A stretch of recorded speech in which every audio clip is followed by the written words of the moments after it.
And then because of, where I am, I was lucky to get the access to like find out not just what everyone already has the access to, because the internet is open, it's free to learn so much about health. I mean, a lot of what I learn about health is just by going on like Huberman Labs podcast or Joe Rogan or whatever these different like avenues are that are free, and there's different people interviewing these experts, giving tips on like, oh, this could help. Okay, let me try that if it's like in my means.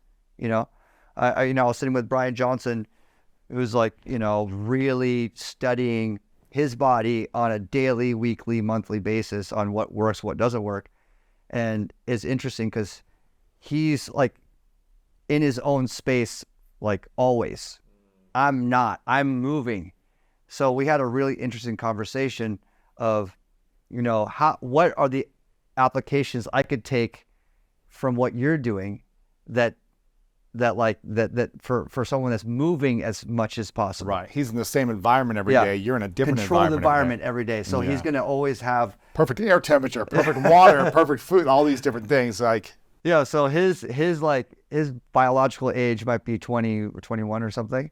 Mine's 33, which is pretty good being 45, and I want to reduce that further by tooling, and then keeping check up on my metrics, on my analytics, on my blood, on my whole levels and everything.